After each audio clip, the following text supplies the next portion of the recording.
अस्सलामुअलैकुम वरहमतुल्लाहि ताला वबरकातुहू। अज़ीज़ साथियों, छोटी सी वीडियो आप तक पहुंचा रहा हूं।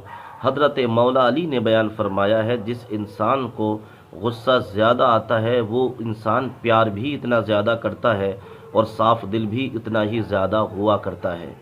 एक जगह ये आया कि मोहब्बत भी अल्लाह के लिए की जाए और गुस्सा भी अल्लाह तबारक व तआला के लिए ही किया जाए। दोस्तों, हमारे घर में बहुत सारे हमारे बड़े अफराद ऐसे होते हैं जो हमें बात बात पर डांटते हैं और हमारी इस्लाह किया करते हैं। दोस्तों, तो ये हमारी खुशनसीबी है कि हमारे घर में हमें डांटने वाले मौजूद हैं, वरना बहुत सारे घर ऐसे भी हैं कि जिनके घर में डांटने वाले बड़े मौजूद नहीं हैं। तो उसका नतीजा ये होता है कि वो बड़े होकर अय्याश बन जाते हैं, जुआरी बन जाते हैं, शराबी बन जाते हैं, सट्टेबाज बन जाते हैं। लेकिन जिस घर में डांटने वाले डपटने वाले बड़े भाई मौजूद हैं, माँ बाप मौजूद हैं दोस्तों, तो वो अपनी औलाद को बुराइयों से बचने के लिए डांटते हैं। तो उसका नतीजा ये होता है कि एक दिन इनका डांटना और इनका गुस्सा हमारे लिए कामयाबी का सबब बन जाता है और हमें हमारी मंजिल मिल जाया करती है। तो अगर वालिदैन गुस्सा करें, अगर बड़े भाई गुस्सा करें, तो उनसे नाराज़ ना हों, बल्कि उनके गुस्से को नसीहत समझें कि हाँ, ये हमारी भलाई के लिए कर रहे हैं। और मैंने तो ये अंदाज़ा लगाया है अपनी ज़िंदगी में कि उस्ताद भी उसी शागिर्द पर ज़्यादा गुस्सा करता है, नाराज़ होता है कि जिस शागिर्द के बारे में वो ये चाहता है कि ये कामयाब हो जाए या जिससे उसको लगाव ज़्यादा होता है। लेकिन हम उसको उल्टा समझ बैठते हैं कि साहब ये तो मुझे ही डांटते रहते हैं, ये मुझे ही तकलीफ़ देते रहते हैं और से किसी से कुछ नहीं कहते, और भी शैतानियाँ करते हैं लेकिन उनको नहीं डपटते, ये सब कुछ मुझसे ही कहा करते हैं। और हम ये समझ बैठते हैं कि शायद उस्ताद को या भाई को या हमारे बाप को हमसे कोई रंजिश है, जबकि ऐसा बिल्कुल भी नहीं है। वो हमारी इस्लाह के लिए, हमारी तरक्की के लिए, हमारी कामयाबी के लिए वो हम पर गुस्सा कर रहे हैं, हमसे नाराज़गी का इजहार कर रहे हैं। जब हमें कोई मनसब मिलता है, जब हमें कोई ओहदा मिलता है, तो यही गुस्सा करने वाला इंसान हमसे इतना खुश होता है, इतना राज़ी होता है कि मैं अपने अल्फाजों में बयान नहीं कर सकता। आज तुम्हें वालिदैन का गुस्सा कड़वा लगता है, भाई का गुस्सा कड़वा लगता है, उस्तादों का गुस्सा तुम्हें कड़वा लगता है, जहर लगता है।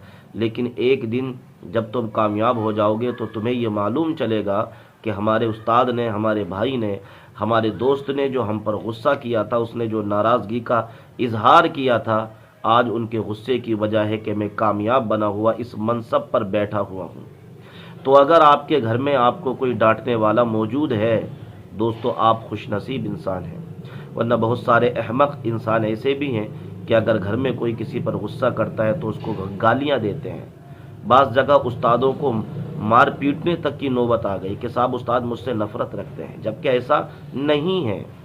हम उनकी बातों को अपने दिल पर लें कि ये हमारी कामयाबी के लिए सब कुछ कर रहे हैं।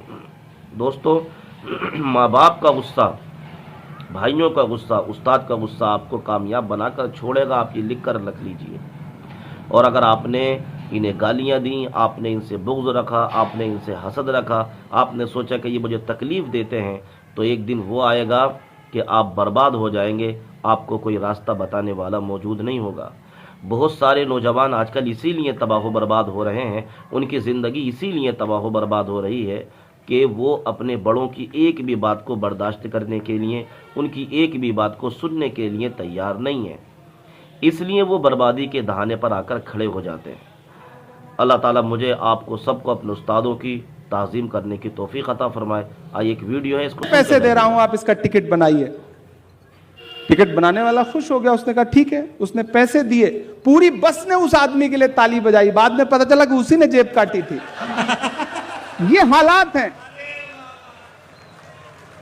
तो मामला कुछ बिल्कुल ऐसा ही चल रहा है।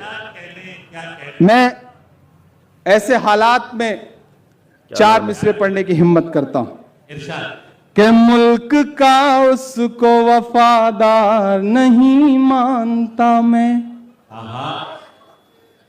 ऐसे दरबार को दरबार नहीं मानता मैं, मुल्क का उसको वफादार नहीं मानता मैं, ऐसे दरबार को दरबार नहीं मानता मैं। बच्चों की खुदकुशी पे जिसका, बच्चों की खुदकुशी पे दिल न पसीजे जिसका, ऐसी सरकार को सरकार नहीं मानता मैं, ऐसी सरकार को सरकार नहीं मानता मैं। बच्चों की खुदकुशी पे दिल न पसीजे जिसका, ऐसी सरकार को सरकार नहीं मानता मैं, ऐसे दरबार को दरबार नहीं मानता मैं। बहुत शुक्रिया, बहुत अच्छा सुन रहे हैं आप। मैं एक नज़्म सुनाने चल रहा हूं, उसकी तमहीद में बस इतना कहूंगा, पवन भाई, किशोरी लाल जी, कि इलाहाबाद विश्वविद्यालय के सीनेट हॉल में पंडित जवाहरलाल नेहरू जी अपनी बात रख रहे थे, ना भाषण दे रहे थे। सामने बैठे थे प्रोफेसर्स, स्टूडेंट्स और शहर के तमाम इंटेलेक्चुअल इलाहाबाद के। उस भीड़ में उर्दू के बहुत बड़े अजीम शायर फिराक गोरखपुरी भी बैठे हुए थे। पंडित नेहरू ने अपने भाषण में वर्ल्ड हिस्ट्री का कहीं जिक्र किया। जैसे ही उनका भाषण थोड़ा रुका, सामने एक प्रोफेसर बैठे थे, हिस्टोरियन ईश्वरी प्रसाद, वो खड़े हो गए और उन्होंने कहा कि पंडित जी, आप बात तो सही बता रहे हैं, लेकिन जो सन बता रहे हैं वो सन ये नहीं ये है। अब प्राइम मिनिस्टर के भाषण में बीच से कोई खड़ा होकर के टोक दे तो तनाव का माहौल हो गया। इतने में फिराक गोरखपुरी सामने से खड़े हुए और उन्होंने कहा कि ईश्वरी बैठ जाओ, तुम हिस्ट्री को रटने वाले हो, ये शख्स हिस्ट्री को बनाने वाला है।